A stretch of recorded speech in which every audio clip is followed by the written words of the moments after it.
There is a fund called the Judgment Fund. It appears in no line of the federal budget you've ever scrutinized, and it has quietly paid out settlements involving congressional staff since 1956 without a single floor vote authorizing any individual payment. It sits inside Section 1304 of Title 31 of the United States Code. Every year it moves tens of millions of dollars. You have never seen a receipt naming who got paid, or why, or from whose office. Here's what it actually is. The Judgment Fund is a permanent, indefinite appropriation, meaning Congress funded it once, decades ago, and never has to touch it again. It exists specifically so the government can pay legal settlements and court judgments without going back to lawmakers for approval each time.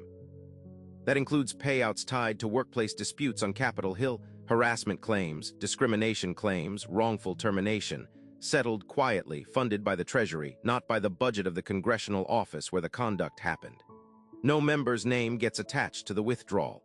No committee has to sign off on the number. This didn't happen by accident, and it didn't happen by vote either, not really.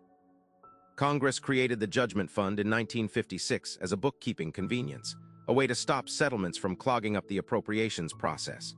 Nobody in that room was thinking about how it would later interact with the Congressional Accountability Act of 1995, the law that first let Hill employees sue at all. Once that law existed, the Judgment Fund became the quiet payment channel behind it. Two mechanisms passed 40 years apart for entirely different reasons, fused into something no single Congress ever approved as a package. That fusion is the hidden rule. Nobody voted for a secret payroll. They voted for two separate conveniences decades apart, and the secrecy assembled itself in the gap between them. So who controls it now? Not Congress. The Treasury Department processes the payments. The Department of Justice negotiates many of the underlying settlements. And the Office of Congressional Workplace Rights, the successor to the old Office of Compliance, manages the claims before they ever reach a public docket.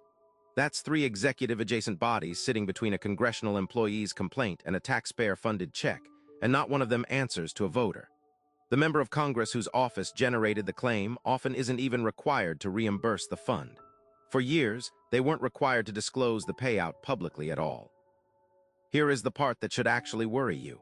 Reporting in 2017 forced disclosure of roughly $1.5 million in settlements paid this way over the prior 2 decades, for claims ranging from harassment to retaliation.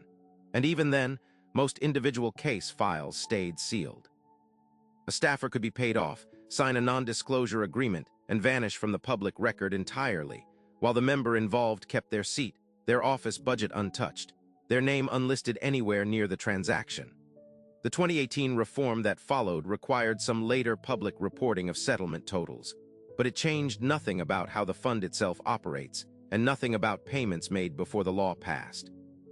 Picture an employee harassed by a chief of staff, settling for a number decided in a closed room, paid from a treasury account that exists to grease the machinery of government, not to hold anyone accountable. That employee's silence was bought with your tax dollars, and you were never the one who approved the purchase. Now, why you can't undo this? Repealing the Judgment Fund would halt payment on every legitimate government settlement nationwide, veterans, contractors, tort claims, all of it, so no Congress will touch the statute itself. And separating out the congressional workplace payments specifically would require identifying exactly which historical settlements ran through it, which is precisely the information the sealed files were built to prevent. The lock isn't legal, it's architectural. The fund was built broad on purpose, decades before anyone imagined it would shield Capitol Hill misconduct, and that breadth is now the very thing that makes it untouchable. This is the pattern worth sitting with. If a 1956 bookkeeping statute can quietly absorb a 1995 accountability law and produce something no one designed and no one can dismantle, then every reform bill you've ever cheered for might already have its own hidden seam waiting 40 years down the line. The question isn't whether this particular fund gets fixed. It's how many other fusions like it are sitting in the code right now, waiting for the second law that turns them into something else entirely.